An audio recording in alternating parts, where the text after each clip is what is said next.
Knights. Well, let's see who's going to be dictating the pace. We move into the second match between the Spanish bros in this upper bracket. Now, of course, game one, quite a nice little bomb by the way. VortiX was able to take the lead, but LucifroN, when you look at the performance in round one, would still be somewhat favored.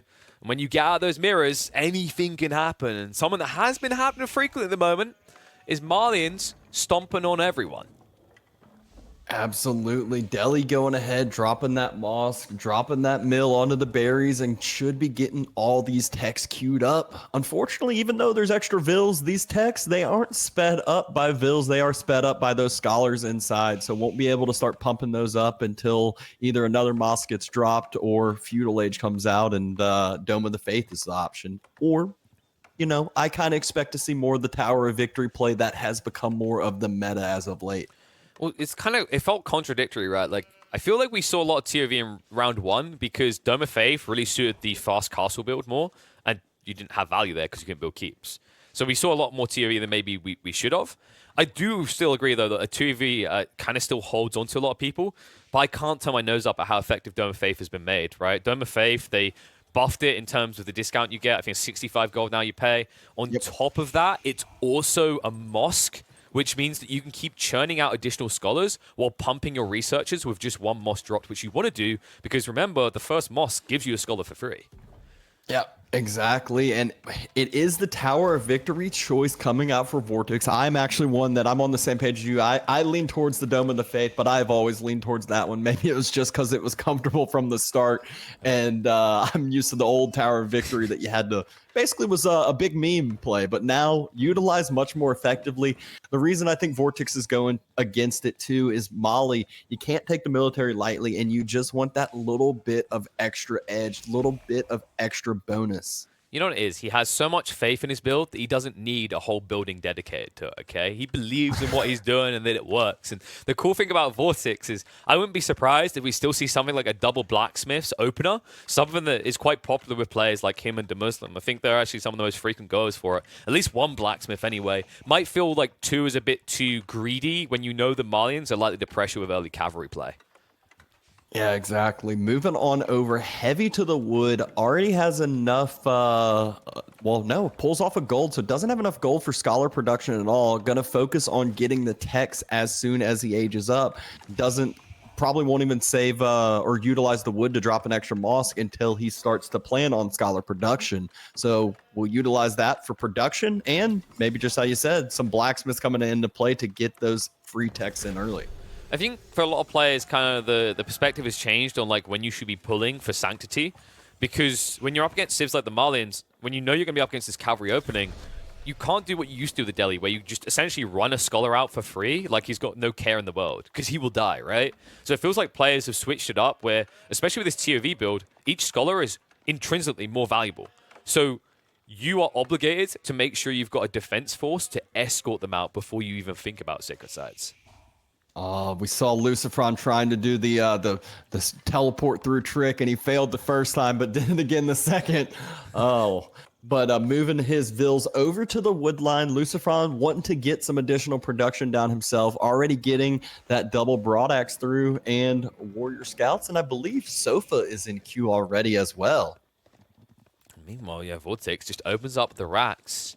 And this is more because he knows that LucifroN and the Malians is going to be going for that stable play. Like, you know, most civs, you're probably doing a horseman opener and following up an archery range, but just kind of dead obvious when there's a threat of your deer being yoinked away, especially when VortiX gets a double spawn on top of each other like he did to the east of his base. Spearman should be your priority. Exactly. Really needs to protect up that next food source, really protect up and deny this annoyance from these scouts as, you know, able to dive and take a little bit extra town center fire. So you can, usually you wouldn't want to, you know, take some attack in some of these areas like this because you're taking some damage, you take a spear hit, but LucifroN knows his limits, takes a little bit of damage, then pulls back because he's causing a little bit of damage, a little bit of idle time, dropping an extra pit mine behind this, front and center. These are just infuriating units, though, and I like that he's going for the stables next, right? Like, obviously he's already prepped the archery range, but obviously spears to defend, horsemen to keep chasing. You know, if you get on top of them, if you're able to body block them on the tree, with this attack speed buff from the TOV, your spearmen probably strike once or twice extra, and that might just be enough to take out these scouts. Yep. Spears, though, nice and protection, just right and ready there for the scouts, for the Sofa to circle around, and gonna go right back probably for the other side of the wood line, trying to get some damage, but VortiX has gotten his next Spearman upgrade through that was free and should just deter that initial mini raiding party away, but needs to be careful of the scout. Run, you fool. They're faster. They're scarier, much scarier. 3 of them already in the field. A few archers coming out as well. This is already better for VortiX in terms of how he defends this. Like, LucifroN should probably find a way of just picking up these carcasses soon, if that's the goal. You know, because I think if you compare these two comps, like, the Sofas can be an X factor, but if you're forced to take a direct fight, VortiX just has the firepower to kill you off. Yeah, and I mean, LucifroN's trying to start massing up that archer count, so we'll have that nice cavalry front line. Scouts heal themselves up, hopefully tank the damage. Sofa as well, but then archers, to be that main source of damage, really need a big mass though, as scholars, so effective in healing, and they get so tanky with that piety as well. Hard to focus down in fights too. Although when they're left on their own, they're a bit easy to focus like this. And well, looks like could be a little bit of a distraction. Reactionary anyway. LucifroN should end up losing both of these scouts to it, but maybe you can just go elsewhere and find some value back into the eco line while the army is away from home. LucifroN, though, I think might be okay with these trades. His main goal here, denying the sacred sites, delaying the sacred sites, was able to pick up that first scholar moving out. Next scholar, quite low health. He wants to get that before the sacred site can get taken down. Really delays that gold income from coming in, which means less scholars, and Castle Age delayed further too. Well, Castle should be a little ways away. VortiX is interesting enough going in for siege engineering very early, but this kind of fits his playstyle. Like, VortiX has very much become this dedicated player. When he sees a weakness, he'll fully commit. The cool thing about this is, you know, you've already got like your big priority researchers in his eyes, right? You've got your undermesh against the archers that are coming. It would be nice to have the piercing as well, but if he sees a weakness where LucifroN essentially loses like 2 or 3 of the Sofas, he can then afford to justify 1 ram, and the damage that ram would do with the forward pit mine that LucifroN has gone for is immeasurable. Like, it would set him so far back with his build. Yeah, it's so much wood that just gets thrown down the drain. It's all that passive gold that starts being delayed as well. And all that VortiX really had to invest into it was the little bit of wood for the ram himself that can continue to put pressure, can continue to try to force fights after that.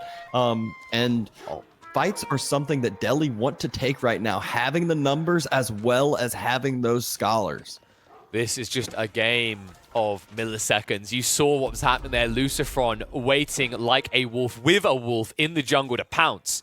Doesn't get the opportunity though. That Scholar still finding bang for buck on low HP out in the mid-map. And finally Lucy's at least able to raid a little bit at home, but I'm getting a little bit concerned that VortiX is unlocking his win conditions here. And Lucy so far hasn't got an answer. Yeah, VortiX has been able to slow and methodically move from one sacred site to the other. Tried to be a little greedy with the first one on the east, but then he realized his error and said, all right, I'm going to move with my army, secures up the first one, builds the walls around it, moves on to the next one. And the walls, they might not seem like much, but they delay so much and just allows that gold income to keep flowing. Yeah. Sofa and Scout have effectively done so much idle time. Haven't found too much actual damage though, but look at the resources in the bank for VortiX. He is getting closer and thinking about Castle Age, you can tell. Weirdly enough, LucifroN, he's valuing the Sofas but throwing the archers away. This could be a little bit problematic if he doesn't clean up the spears fast enough. Horsemen trying to stand their ground, but spearman count is low. Sofa count high. Lucy should be able to roll over this fight. Well, VortiX, he didn't fully wall this sacred site in, so won't be able to hold on to it for much longer. Yeah, fight going heavily over in the favor of Molly. VortiX thought that fight would be okay for him. All right, they don't wait around. I should have warned you about that, Dabston. VortiX and LucifroN, they read each other perfectly. So they know that small lead is big enough to just propel forward for the Marlians. Just too many Sofas means that poor little Lucy will have to go sit on his. I'm shocked right now. He had the gold income coming in. It looked like he was thinking castle, so maybe he realized, hey, I chose the wrong idea. I should have invested more into my feudal age military, taken the fight that I could actually win. Instead, gets absolutely wiped, saw the writing on the wall, and decided to not go through that misery. Nah, and it's an interesting way that one played out. Like, so I've VortiX got and a really good LucifroN, question for you, right? Like, you let's say you're in the position that the Delhi player is there, right? And you talked about that opening Scholar play and how he went on to the left sacred site. Would you have went to the right one instead? Because the two on the left are together, right? But the one on the right is on its own. So, like, yeah, the one on the right, it just was like on near the edge of the map. It seems so far away. So the natural progression seemed to go to that one. It was closer, I felt like, to the opposite side base. So it was harder for you to kind of get your reinforcements there. I think the big problem, what might have actually been more effective than expected, was that one scout, that one sofa constantly harassing that wood line, causing all those vills to idle out. It might have been that he was actually trying to utilize that food for more units and didn't have the wood to continue to produce it. Obviously, gold doesn't do anything for you other than scholars or age